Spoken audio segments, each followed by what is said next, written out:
নমস্কার বন্ধুরা, আমি ডক্টর সঞ্জয় চন্দ্র আজ আরও একবার আপনাদের সামনে উপস্থিত করতে চলেছি আমার YouTube channel bonsai with natural আর্টের একটি নতুন উপস্থাপনা। এই পর্বে আমি আপনাদের কাছে উপস্থিত করব যে একটি রেড ভ্যালেট ফাইকাস, এই রেড ভ্যালেট ফাইকাসকে কিভাবে আমি একটি স্ল্যাবের ওপর প্রতিস্থাপন করব। স্ল্যাবের ওপর প্রতিস্থাপন করবার পদ্ধতি দেখুন। এই স্ল্যাবটি আমি দেখাচ্ছি, এই স্ল্যাবটি আমি নিজে হাতে তৈরি করেছি সিমেন্ট, বালি এবং আরও একটি সাবস্টেন্স দিয়ে, যাতে এতে নোনা না লাগে। দেখেন তাতে 4টে ফুটো আছে, ছিদ্র আছে। সেই ছিদ্রের মাধ্যমে আমি চারদিকে 4টে ক্রসিং তার দিয়ে গাছটিকে এই স্ল্যাবের ওপর আটকে দেব, যাতে গাছটি এর থেকে না নড়তে পারে বা উপরে না যায়। আমি 4টে নেটের টুকরোর মধ্যে তার ঢুকিয়ে আমি স্ল্যাবের ক্রসিং করে তার বার করে নেব। তার সঙ্গে আমাদের এই রেড ভ্যালেট যে গাছটি, ফাইকাস জাতীয় একটি গাছ, খুব সুন্দর গাছ, পাতা লাল টুকটুকে হয়ে যায়, সেই রেড ভ্যালেটের গাছটিকে আমি স্ল্যাবের ওপর প্রতিস্থাপন করব। এই প্রতিস্থাপন পদ্ধতি খুবই দুর্লভ, কেউ দেখায় নাই কিভাবে প্রতিস্থাপন করতে হয়, এবং এর কিছু বিশেষ টিপস আছে যেগুলো কেউ কিন্তু সহজে বলে না। আপনারা অবশ্যই এই উপস্থাপনার মাধ্যমে আপনারা স্ল্যাবের ওপর প্রতিস্থাপন পদ্ধতিটা শিখতে সক্ষম হবেন। দেখুন আমি তার ক্রসিং করে বার করতে চলেছি, নেটের মাঝখান দিয়ে তারটিকে প্রবেশ করিয়ে দিয়েছি, যাতে বড় ছিদ্রের মাধ্যমে অতিরিক্ত খাদ্য জল বাইরের দিকে না বেরিয়ে যায়। এরপর ধাপে ধাপে আমি প্রতিস্থাপন পদ্ধতিতে এগিয়ে যাব। এই প্রতিস্থাপন যে মাটি ব্যবহার করা হয়, সেই মাটিটি একটু বিশেষ ধরনের মাটি, এবং বেশ কিছুদিন আগে থেকেই সেই মাটি প্রস্তুত করে রাখতে হয়, এবং তার চারদিকে যে লেয়ার দেয়া হয়, মাটির চারিদিকে যে লেয়ার দেয়া হয়, সেই লেয়ারের মাটি একটু বিশেষ ধরনের। মাটিটা একটু চিটচিটে হওয়া চাই, অর্থাৎ তার মধ্যে কাদার ভাগ বেশি থাকবে, এবং তার মধ্যে ফ্যাগনাম মস এবং কোকোপিট মিশ্রিত অবস্থায় থাকবে, এবং সেই মাটিটি বেশ কিছুদিন আগে তৈরি করে রাখতে হয়। ফ্যাগনাম মস মাটির ওপরের লেয়ারকে ধরে রাখবে, যাতে মাটি ধুয়ে না যায়, এবং কোকোপিট জল ধারণ করে গাছের প্রয়োজনীয় জল সাপ্লাই করবে। তার কারণ, যেহেতু স্ল্যাবের ওপর প্ল্যান্টিং করা, সেই জন্য গাছে জল দিলে, গাছের গোড়ায় জল দিলে সেই জল কিন্তু অনায়াসেই বেরিয়ে যাবে, ফলে গাছের প্রয়োজন মতো জল থাকবে না। সেই জন্যই বেশি করে কোকোপিটের ব্যবহার এখানে করা হয়ে থাকে। আমি যে টবটিতে গাছটি ছিল, সেখান থেকে এই গাছটিকে উন্মুক্ত করলাম, খুলে ফেললাম, এবং প্রয়োজনীয় মাটি সেই টবের যে রুটবল আছে, গাছটির রুটবল আছে, সেখান থেকে ছাড়িয়ে নিচ্ছি, এবং কিছু শেকড় কেটে দেবো, অপ্রয়োজনীয় কিছু শেকড় কেটে দেবো। তারপর গাছটিকে স্ল্যাবের ওপর যে মাঠ তৈরি করব আমরা, যেরকম স্ল্যাবের ওপর বন্ধ করবে মাটি, কোকোপিট এবং ফ্যাগনাম মসের দ্বারা যে একটা কম্বিনেশন তৈরি হয়েছে, সেই কম্বিনেশনের একটা আমরা লেয়ার তৈরি করব, লেয়ার দেব একদম তলদেশে স্ল্যাবের ওপরে, এবং তার চারিদিক দিয়ে একটা মাড তৈরি করে তার দিকে চারিদিকে ঘিরে দেব। দেখুন আমরা তলদেশে একটা লেয়ার তৈরি করেছি। তারপরে এই কোকোপিট, ফ্যাগনাম মস এবং একটু চিটচিটে মাটির যে মাঠ তৈরি করা আছে, সেই মাঠ দিয়ে আমরা চারিদিকে ঘিরে দিচ্ছি, ঘিরে একটা ডিম্বাকৃতি জায়গা তৈরি করছি এবং তার মাঝখানেই আমাদের গাছটিকে প্রতিস্থাপন করতে হবে। যেহেতু এখানে কোকোপিট এবং ফ্যাগনাম মস ব্যবহার করা আছে, সেই কারণে এ কিন্তু ম্যাক্সিমাম জলটা ধরে রাখবে, মিনিমাম জলটা বাইরে বার করে দেবে।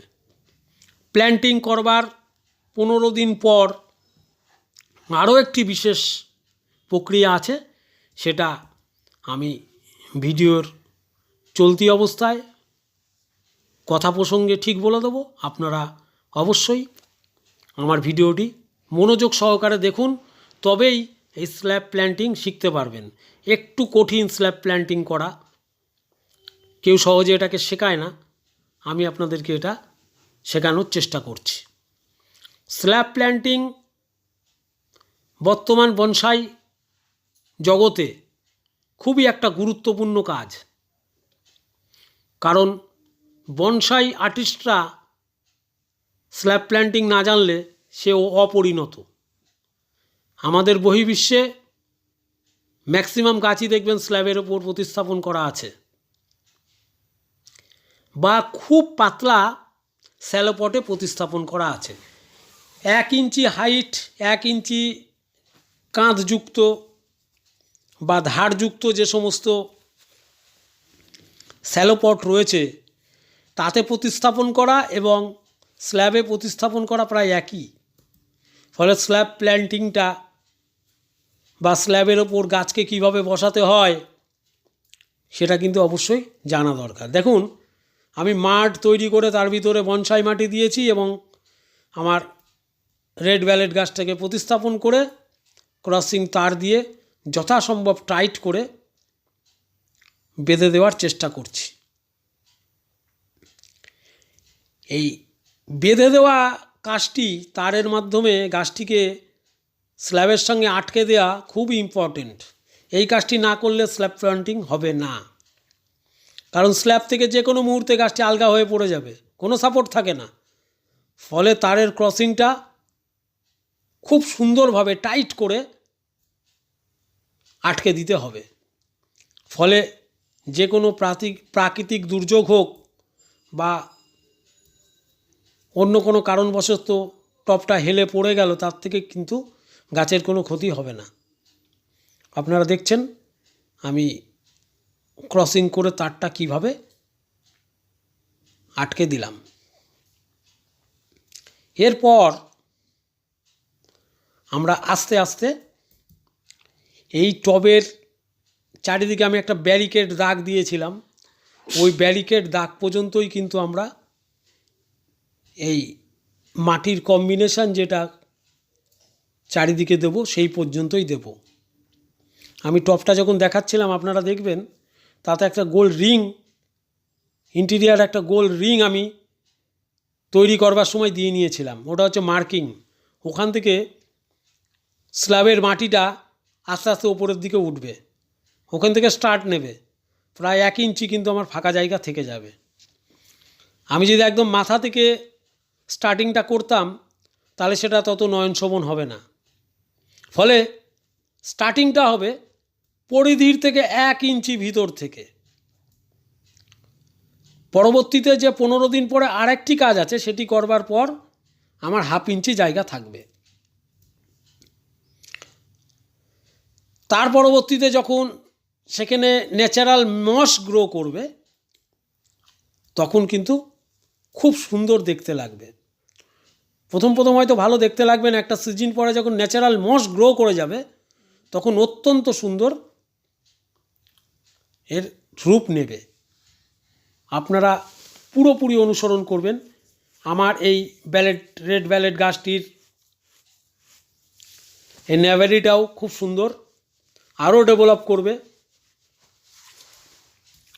নতুন মাটি পেয়ে আস্তে আস্তে এ খুবই ডেভেলপ করবে। এই প্রসঙ্গে বলে রাখি, এখন কিন্তু রিপোর্টিংয়ের সময় নয়, তবে ফাইকাস এমন একটি গোত্রীয় গাছ সারা বছর যে কোনো সময় রিপোর্টিং করা যায়।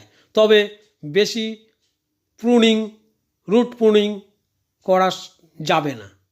সামান্য রুট প্রুনিং করে বছরের যে কোনো সিজনেই ফাইকাস জাতীয় গাছকে রিপোর্টিং করা যেতে পারে। কিছু কিছু ফাইকাসের ক্ষেত্রে সেখানে অবস্ট্রাকশান থাকে, সেইগুলো আপনারা আপনাদের বনসাই প্র্যাকটিস লাইফে অর্জন করতে পারবেন বা বিভিন্ন ভিডিওর মাধ্যমে আপনারা জানতে পারবেন।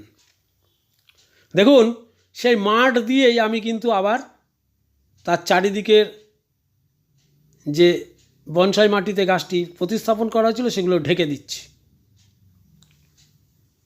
সেই তৈরি উপকরণ দিয়ে ঢেকে দিচ্ছি, ফলে এটি একটি বিশেষ লেয়ার হিসাবে কাজ করবে।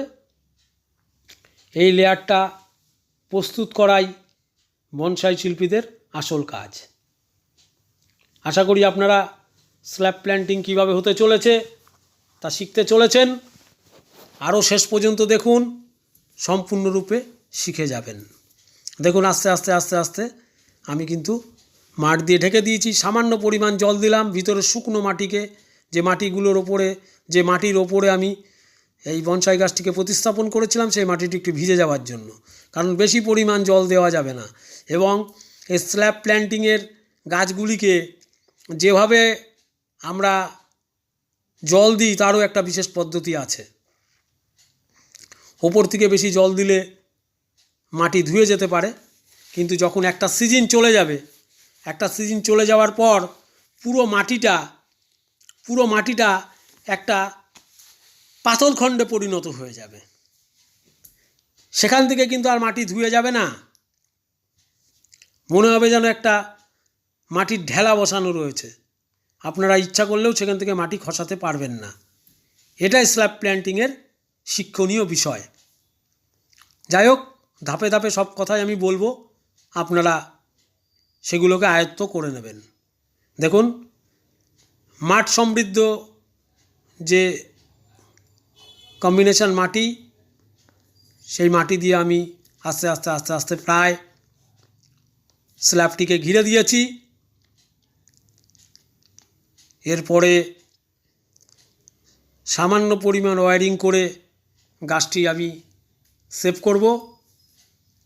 এক্ষেত্রে আমি মেনলি ফোকাস করছি কিন্তু কিভাবে স্ল্যাবের সঙ্গে গাছটিকে আটকে রেখে প্ল্যান্টিং করা যায়, সেটাই আপনাদেরকে মেনলি এই ভিডিওর মাধ্যমে দেখাতে চাই। স্ল্যাব প্ল্যান্টিং কিভাবে হয়, পরে আরও একটি ভিডিওর মাধ্যমে আপনাদেরকে আরও ডিটেলস আমি দেখাবো, বা স্ল্যাব প্ল্যান্টিংয়ের আরও একটা বিশেষ পদ্ধতি আছে, সেই পদ্ধতিটাও আমি দেখাবো। এই পদ্ধতিটা অপেক্ষাকৃত সহজতর পদ্ধতি। আমরা বড় স্ল্যাবের উপরে, যখন 2 ফুট 2.5 ফুট স্ল্যাবের উপরে প্ল্যান্টিং করব, ফরেস্ট প্ল্যান্টিং করব, সেক্ষেত্রে কিন্তু পদ্ধতিটা একটু আলাদা। এখানে 1 ফুট 15 ইঞ্চি বা 15 ফুট ফ্ল্যাট পটের উপরে, ফ্ল্যাট স্ল্যাবের উপরে প্ল্যান্টিংটা অপেক্ষাকৃত সহজতর। যাই হোক, আপনারা ব্যাপারটিকে শিখুন। আমি কিছু ডালকে ওয়্যারিং করে আমি ভিডিওটি শেষ পর্যায়ে নিয়ে যেতে চাচ্ছি। দেখুন, কিছু কিছু ওয়্যারিং চলছে, ডালের সজ্জাটা যাতে সঠিক হয়। এই প্রসঙ্গে বলি, এই গাছটি 3 মাসের মধ্যে ভালো মতো ধরে যাবে, মাটির সঙ্গে আটকে যাবে, সেই ব্যবস্থাই করছি। তারপরে ফেব্রুয়ারির শেষে আমি গাছটিকে প্রুন করব। তখন অসংখ্য শাখা পোশাখা বেরোলে আবার এই ওয়্যারিং খুলে দিয়ে আবার নতুন করে ওয়্যারিং করব। তখন গাছের সজ্জা আরও সুন্দর রূপ নেবে। যেহেতু এই গাছটি একটু আলাদা প্রকৃতির গাছ, তাই আপনাদেরকে একটু দেখালাম। তার সঙ্গে সঙ্গে স্ল্যাব প্ল্যান্টিংটাও শেখানোর চেষ্টা করলাম। একটা ইনফর্মাল আপরাইট স্টাইল করা আছে। 1 ফুট 10 ইঞ্চি থেকে 1 ফুট হাইটের গাছ, প্রায় 4 বছর 4.5 বছর ধরে আমার ট্রেনিংয়ে আছে। দেখুন, গাছটিকে অত্যন্ত সুন্দর লাগছে দেখতে। 15 দিন পর যে ঘটনাটি ঘটাবো বলছিলাম, সেই ওয়্যারিং আমার কমপ্লিট হয়ে গেছে। সেই 15 দিন পর ফ্যাগনাম মসের 1/2 ইঞ্চি লেয়ার তৈরি করব। শুধুমাত্র ফ্যাগনাম মসের 1/2 ইঞ্চি লেয়ার দিয়ে চারিদিক দিয়ে ঘিরে দেবো। এই মাটির ওপরে লেয়ারটা তৈরি করে ভেজা মস দিয়ে লেয়ার তৈরি করব এবং সম্পূর্ণরূপে এই মাঠটিকে ঢেকে দেবো। ঢেকে দেওয়ার পর একটা বস্তা, সুতির পাটের বস্তা ভিজিয়ে কাদা গোলা জল করে সেই মসকে আমি চারিদিক দিয়ে সুন্দর করে ঢেকে দেবো। পরবর্তীতে ওই বস্তা পচে গিয়ে ওই মসের সঙ্গে আটকে যাবে এবং আমি বলেছিলাম একটা পাথরখণ্ডের সৃষ্টি হবে। এই বস্তা এবং ফ্যাগনাম মস একত্রিত হয়ে একটা ওপরের শক্ত লেয়ার তৈরি করে দেবে, তাতে জল খুব একটা বাইরে বেরিয়ে আসবে না এবং ওপর থেকে একটা ন্যাচারাল মসের সৃষ্টি হবে। তখন অত্যন্ত নয়নসমন লাগবে এবং প্রাকৃতিক লাগবে। আর তার আগে এই মাটিটি যেখান দিয়ে ফেটে যাবে, ফাটাফাটা হয়ে যাবে, সেখানে কিন্তু আমরা কোকোপিট এবং ফ্যাগনাম মসের মিশ্রিত অংশ, ভেজা মিশ্রিত অংশ ওই ফাটার মধ্যে ঢুকিয়ে দেবো এবং তারপরে ফ্যাগনাম মসের লেয়ারটা দেব। কল্পনা করে দেখুন কত সুন্দর দেখতে লাগবে। আমি ফেব্রুয়ারির শেষে এটিকে ফের আপনাদেরকে দেখাবো। আপনারা আমার সঙ্গে থেকে আমার চ্যানেলটিকে সাবস্ক্রাইব করুন এবং কমেন্ট এবং লাইক করতে ভুলবেন না। অসংখ্য ধন্যবাদ। নমস্কার।